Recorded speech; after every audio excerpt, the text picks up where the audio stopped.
Hello, everyone. Thank you for joining us at Jena Icon Marketing. Delighted to have Jena Nesbitt, who is the Director of Product Strategy at Pinecrest Fabrics. Thank you for joining us here today. Yeah, thank you for having me. It's my pleasure to be here with you. I am also an educator and a board member at the Portland Fashion Institute. I'm located in lovely Portland, Oregon, on the west coast of the United States. And I'm super happy to be part of this wonderful conference and sharing knowledge with all of you marketers out there, or folks that are curious about how to implement AI within their workflows. So just to kind of kick it off, I thought I would share a little bit about myself and my background. So I have been a fashion industry professional for over 15 years. I've held roles in the fashion industry from, kind of being on the front lines, working in retail and visual merchandising. I've worked in technical design, so developing the engineering packages that lead us to create beautiful clothing and accessories and other products. I've also been a trend forecaster for one of the largest companies in the United States, specializing in all of their different product categories, from not just apparel, but also home goods, and then a variety of different gift type products. And currently I work for a company called Pinecrest Fabrics, as Francesca mentioned. And at Pinecrest, we work with brands of all sizes from all different parts of the world to help them source and develop custom fabric solutions that will work for their needs, for whatever they're developing. So my background is, I studied fashion design and started exploring artificial intelligence in about 2020, when I was programming my own data sets from all of the images I had collected doing trend research and just seeing how it worked. I kind of put that on pause to focus on more of the 3D development side and working on digitizing fabrics for 3D development. And then sort of circled back when I started seeing some of the incredible things my friends in fashion and marketing were creating using AI, with the very fast advances it had made over the last few years. So in the last year or so, I have been using artificial intelligence and generative AI to create imagery for Pinecrest Fabrics. And I'm really excited to share with you some of that experience. But my background in AI, or places that you've seen my work perhaps, is I was part of the first AI Fashion Week, and then I was also featured recently at the new Future Fashion Tokyo exhibition, which the images on the screen here are my creations from part of that exhibition. So today in this short talk, we're going to explore the power of AI enhanced images, especially in relationship to the fashion industry, but I'll give you some ideas, if you're not maybe a fashion professional, of other places that you could utilize this, so those real world applications. We'll also talk about some of the benefits of AI imagery, and then also the challenges and considerations. There are things that you must think about as you begin to develop your first AI images for a campaign or for any other marketing use. And then finally, some different ways to unlock your brand's creative potential using AI, and giving you some suggestions of ways I could see your exploration of generative AI being sort of plugged into your current workflows and the things that you're already doing. So with that said, let's go ahead and get moving.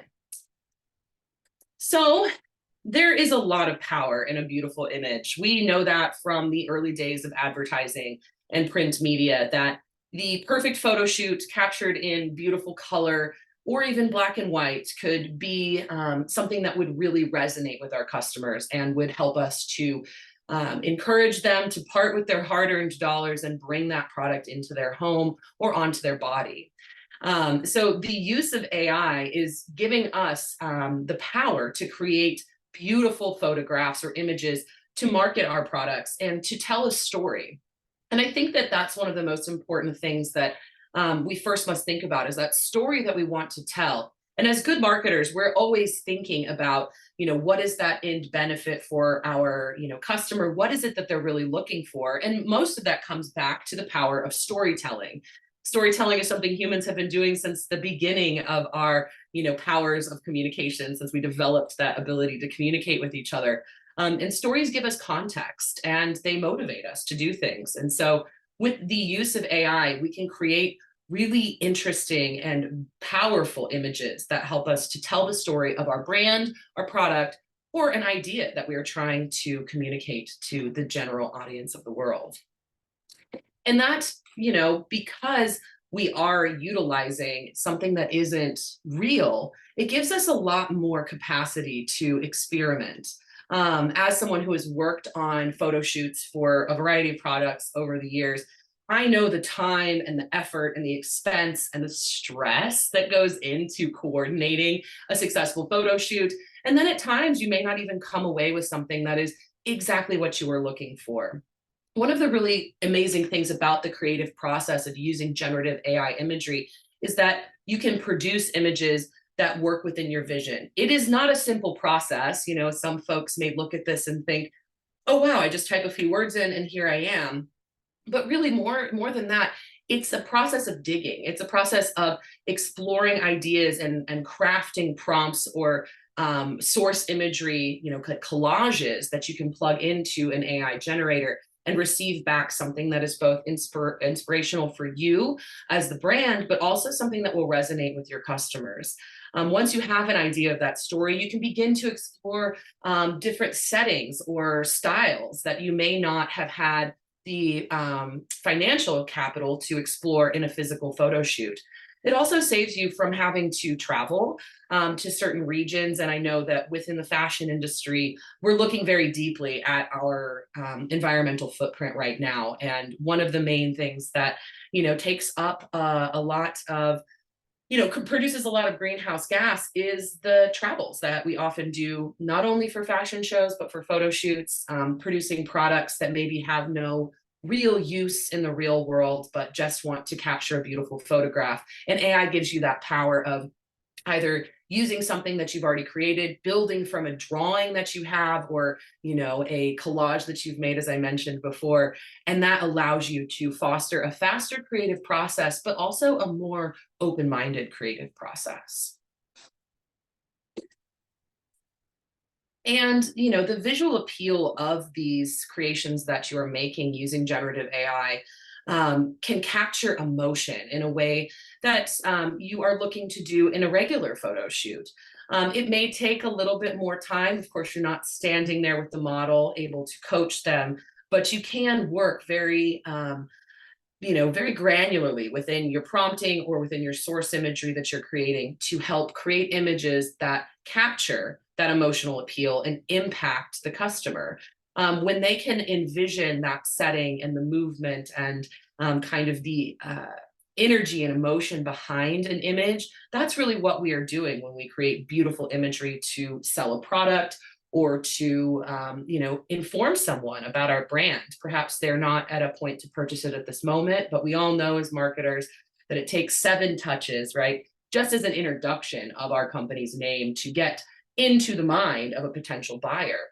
And so in this case, you can create more imagery, you can create more content, and you can tell more robust stories using generative AI and the images therein. I love this group of images because of the movement and the beautiful sunset on the beach there in the background. You can just kind of imagine this as a high fashion photo shoot.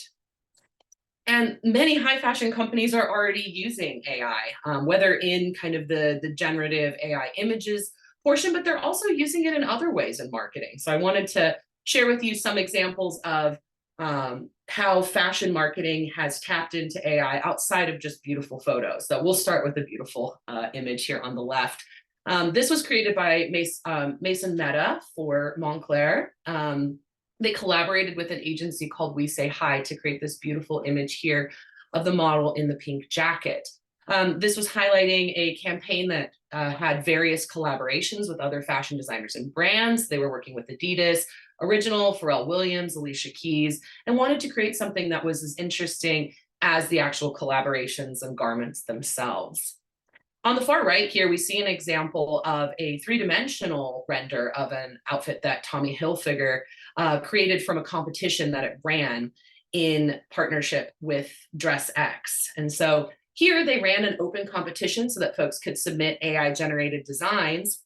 But within that, they also are using AI to help analyze their customers' interests and trends, one of the biggest moves that Tommy Hilfiger started making in the last few years is that they are reducing the amount of physical prototypes that they are creating. They are using AI and they are using three-dimensional renders of garments, or perhaps even AI renders of garments, to help figure out if it is truly something that they can sell, so that they aren't doing one of the major cardinal sins of the fashion industry right now, which is overproduction. That's one of the easiest ways for us to reduce the carbon footprint within this specific industry, or any industry that produces physical product.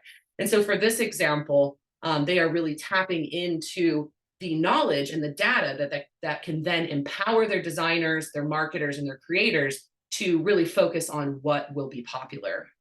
And then here in the middle, we have an example from Burberry, who has come up to being one of the best clienteling brands in 2023, according to Vogue Business, because they have been using generative AI to improve their customer service, whether it is through photographs and the customer being able to capture certain things that are embedded within the point of sale tags or the garment itself. That is one of the things, but also they are using it to communicate with their customers, to encourage them to come into the stores and check out new products, and also highlighting items that would fit within the customer's closet or personal aesthetics, and in so increasing sales and driving folks to the retailer itself. So I think that these are three really great examples that show some of the breadth that the fashion industry has been using this for. And this doesn't even include far out examples like Switch Fix, which uses, they sell subscription fashion boxes, and they use AI to help determine the styling of the clothing, and now have even used and moved into using AI to help with the customer communications and also design. Adidas has done the same thing. And has the Fabricant. If you're not familiar with them, they're a 3D design studio that creates digital fashion. But I wanted to share with you some other examples of images that have come from marketing campaigns. So here we see some examples of the Best Trip campaign, created by Revolve, also worked with Mason Meta. And this was in celebration of the company's 25th anniversary. So they worked to create, in conjunction with the Coachella Music Festival, some images that they then put onto large-scale billboards around the Los Angeles area. And another darling of this moment is also Casablanca. They had enlisted Luke Nugent. He's a longtime fashion and art photographer, and he had recently started playing with AI. So Casablanca had seen some of that work he was doing using Midjourney, and asked him to help produce this spring-summer campaign for 2023. The name of this is Futuro Optimisto, and it is the first steps into AI that this Paris-based brand had taken. All these images, and this is just a small selection of them, are set in a Mexican landscape, and they are styled to look a bit more hyper-realistic, like a surrealist painting in some ways, than photographs. But one thing we know about Casablanca and their past marketing campaigns is that they've always had very specific creative direction and very dialed in creative direction. So this is a really cool example of them taking their influences like space cowboys and UFOs that we see up here, and the landscapes of the deserts and the beautiful place of Mexico, to help inform the imagery that they used to market the new collection. So as you maybe are getting inspired looking at these beautiful images, and thinking about ways you perhaps could create your own generative AI imagery to help market your products or your brands, there are some really important both benefits and challenges to consider as we think about ways that we could use AI imagery within our marketing workflow. We have to, of course, think about, first and foremost, just how efficient it is to be able to use this. We can spend, weeks on site, as I mentioned, taking photos of something, or we could be in a studio somewhere trying to capture something in just the right way. And sometimes it may just be easier for us, more cost effective, more efficient, and perhaps more beautiful in some cases, to capture that mood and capture that imagery using artificial intelligence and generative AI processes. This allows us to be more creative as well. Oftentimes when we have a physical photo shoot, We feel very tied to those images because of the investment that has gone into it, not just the money, but the time, the effort, the creation of these physical garments, to set a mood and to create something beautiful, perhaps to fill the pages of a magazine or to, place on social media. And so we can be incredibly effective with a very, similar output using generative AI. And this is incredibly inspiring for customers. You can create a lot of different moments and moods, as I mentioned. You can create those stories that people want to hear. And when people are inspired, obviously, when they can imagine themselves within that moment, within that story that you're telling, when they feel that activation, then they are often encouraged to find themselves within your brand, purchasing your products and bringing them into their homes. We live in a moment where we have to generate, I mean, not have to, but it is beneficial for us as companies and brands to generate a reasonable amount of content on a regular basis that we then share with the broader world. And so this opens up our capacity to have a photo shoot on the moon, if we'd always kind of aspired to do that for our brand, or to experiment with different settings, or to try out things like A/B testing. If you've ever done a market research group around perhaps new packaging or a new type of, branding, logo or something along those lines. I know I've been involved in a lot of those conversations. We can easily communicate that visually and maybe take some of the the stress out of that market research process by allowing our customers to tell us what they like. And one thing that I also wanted to mention around some of the advantages within incorporating AI is just how specific you can get with these generative AI images as you work on your prompts, or perhaps utilize your drawings, collages, or other images that you've taken places to help inform what the output should be. But you can be specific about, shooting that campaign on film, like 35 millimeter film, as opposed to a digital camera. So there are a lot of aesthetics here that can really help you to dial in the campaign. So if you have a traditional background in photography and art direction, it becomes very easy to translate those skills, that language, and that style of communication that you've developed over the course of your career to enable you to create beautiful images. However, if you don't have a background in creative direction, art direction, photography, the best process I would encourage you to do is just to start studying the terminology, looking into images that inspire you if they're taken by a photographer, and learn about their process, learn about how they controlled their lighting and what types of cameras or equipment that they used, ways that they would potentially angle the camera, and having a very detailed and broken down understanding of what it is you like about an image is really, truly a great starting point to creating something beautiful. But on the flip side of that, there are some challenges associated with it. The first, I recently, over the summer, I taught a course at the Portland Fashion Institute for fashion designers about using artificial intelligence. And one thing that I stressed very much to the students is this is such a large playground. It's a big sandbox that you can build anything in. And if you can build anything, why would you directly reference someone else's work?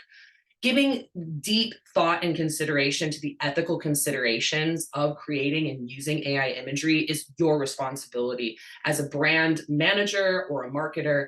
And so the first thing that I would encourage you to do is to avoid directly referencing the work of other artists and creatives to create something for yourself. If you like the way something looks as it's shot by a specific photographer, learn about their process, learn how to create images using the type of process that they have worked with. Don't just throw their name in there to try to capture their style. To me, that feels like a shortcut, but also it limits your ability to fully explore the potential of what you could create if you really think about it from a process-based standpoint, as opposed to simply capturing and emulating a creative that you really, really like. And another important thing that you have to consider, of course, is just inherent bias around how some of the data sets are trained. Unless you're training your own data sets and you are very understanding and knowledgeable about biases that may be within what you're programming, you must be very thoughtful about this as you begin to create your campaigns. There are certain ways that the world has run, especially with the types of images from marketing and advertising from the last 100 years, that may not be the direction we want to go in the future. So being thoughtful about that is incredibly important in how you create images and how you push the generative AI process further to recognize that we live in a different world than we did, even a few decades ago, and that we have to, it is our responsibility to deeply consider the types of biases that may be showing up in the work that we're creating because of the ways the tools have been created. And that said, as you begin to integrate this into your process, you also need to share transparently that you are using artificial intelligence, generative AI processes. I think that this is one of the most crucial things. And there may be customers out there that might find that a little bit confusing or a little off-putting initially, but when you educate and you communicate responsibly and transparently with your customer base, that feels a heck of a lot better to them than finding out, months later that the advertising image that led them to buy a product wasn't even, a real model, that it was created with artificial intelligence.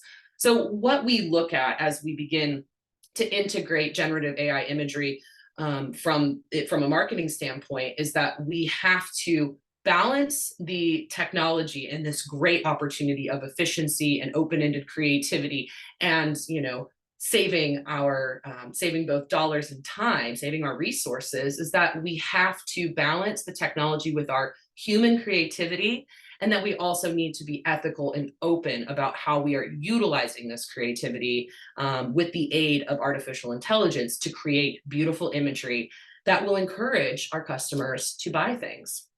So I've given you some pretty good context so far, like some ways that big companies have been using generative AI and including generative AI images to market their products, some of the really great opportunities you have here, and then some of the challenges. So I'd like to now talk about some of the ways that you can integrate this into your marketing practices and marketing processes. So I would say the first thing that you want to do is just start exploring.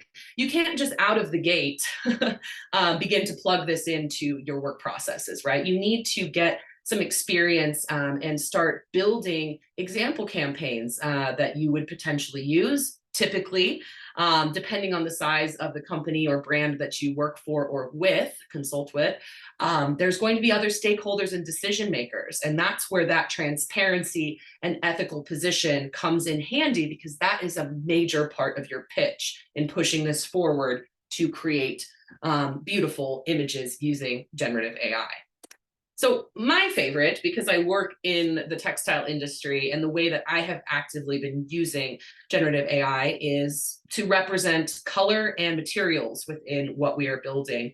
Many of the brands that we work with, when we are rolling out new trend colors or new materials like fabrics for them to use in their lines, they may not necessarily have a clear idea of where it fits. And so that's where generative AI images can really help to communicate that story. So here in the middle are 3 new colors from a collection of fabrics that's one of our top selling groups at Pinecrest Fabrics. It's a recycled activewear fabric that is very, very popular here in the United States. And, as we've tried to market it in the past, we would use a variety of different things like photoshopping, photographs that we would take of some random sample and trying to make it match, or we would use a mock-up generator, which eventually just gets really redundant and boring. And truth be told, most of those generators, the stock photos they have are kind of cheesy. They don't really tell that story that we're looking for. And so I've been playing with this a lot, from website banners to focusing on social media content. But for those of you that work in physical product or are experimenting with ways to communicate sort of like materials or unfinished goods, perhaps you're in a business to business type space, then this is a really great way to illustrate that. But you can also take this example and expand it, as I mentioned, into packaging. into branding, into experimenting with different settings for a photo shoot. And so it doesn't just have to be materials and colors, though. This is certainly an area where it drives me. And so this is a brand new fabric that we just launched, and this is just a peek at some of the marketing campaign focused around an area of Eastern Oregon that's very beautiful. And so we imagined for the campaign sort of like an afternoon out there in Eastern Oregon going for a hike. So aside from my personal favorite and the way that I am typically using this in marketing, you can always use it to help you develop some point of sale and advertising concepts. Depending on which generative AI software or tool that you are using, some have stronger skill sets in text. I would never, anticipate that you would take something from the generator and then just post that out publicly. You probably would need to rework the font and the type, and I'm sure that there are graphic designers within your company that would very much like to ensure that the typography looks great. But it's a great place to start conceptualizing, to give you some ideas of ways you can present new things to your customers, or to your team internally, right? As you begin to explore these new campaigns that you're developing, it can just be a starting point for that real photo shoot that you're planning, or for those campaigns and graphic designs that you'll have your internal team create. So you can use this as a great way to jumpstart your external communications, or as a way to communicate with other stakeholders at the brand or the company where you work. And an obvious place that you can use this is obviously fresh imagery and content for social media, and other places. Perhaps you utilize print media as well, but certainly with social media, right? We live in a world that moves at a very fast pace. And so we're always trying to keep up with that and to tell fresh stories. And, by using generative AI images, you can tell a really interesting story, not just with, models, but also locations, and set a really beautiful mood for your customers to sort of get absorbed within. And I mentioned at the top, I have worked in retail design and visual merchandising, and this is a very important form of marketing, especially if you, again, work with physical product, or perhaps you're doing things like this in the metaverse and you're creating a 3D digital storefront. Well, we all know the power of a beautiful window, and I love conceptualizing retail spaces and retail displays. And so this is another great example of ways that you can imagine that your product or idea might be placed within a world that someone can discover it. And what about that presentation is going to capture their eye and draw them inward. For this example on the left, I was just thinking about paper butterflies and the color pink for spring. And I received a lot of really cool images back from Midjourney when I plugged this in there. And it really did kind of jumpstart it. If I was going to then source and find all of these things, or hand cut each of those butterflies, I would feel like I had a very clear idea, a really great visual roadmap of where I was heading. So to kind of wrap everything up, you can unlock your brand's potential by using generative AI images. I focused on the area that I am the most familiar with and the place that I have been using this, which is the fashion industry, but you can take many of the examples and the information that I've shared with you to help foster the storytelling that you will do with your customers for your unique brand. So we talked about the power of AI enhanced images and how they're being used in the real world, from examples like billboard campaigns to getting customers to help using the data from your customers to dictate the types of products you should be selling and how you should be marketing them. We talked about the benefits and challenges of using AI imagery in marketing. And I, again, will lean heavily to remind you that you need to deeply consider the ethical position that your company will take on this. So being transparent and thinking deeply about, being derivative of other people's work. Lean into your own process, lean into your own creativity, and allow this tool to open your mind to ideas that you could have never dreamt up. And finally, looking for different ways that you can utilize this, from creating examples of colors and materials like I showed you, or, point of sale signs or displays. There is so much potential for creating appeal to your customer as you use generative AI images. And you can explore these solutions within fashion marketing or other types of marketing. But if you haven't yet started, the first place to start is just by beginning to create your first images. Come up with a brief for yourself that is something that is inspiring and fun and interesting for you.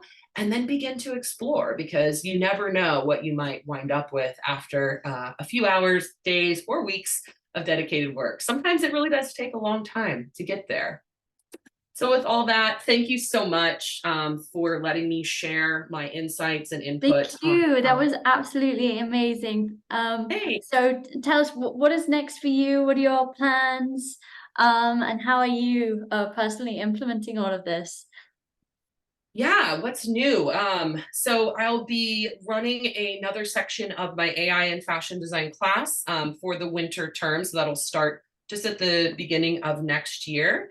Preparing my submission for AI Fashion Week, which will be due here in just a few days. So that's a very exciting event. And then just continuing to talk about how I am using AI and encouraging other professionals and students to explore this and find ways, if they feel it's relevant to them, to incorporate it into their workflows and their processes. I'm always happy to connect and chat further with folks if I sparked an idea in your brain, or perhaps you'd like to work with me on something that you are creating in the future. I put my email right there at the bottom. You can also find me on LinkedIn. It'd be my pleasure to talk with anyone. Fantastic. Well, thank you so much and have a great rest of day. And we'll speak again very soon, I'm sure. All right, sounds good. Thank you so much for having me. Bye-bye. Bye.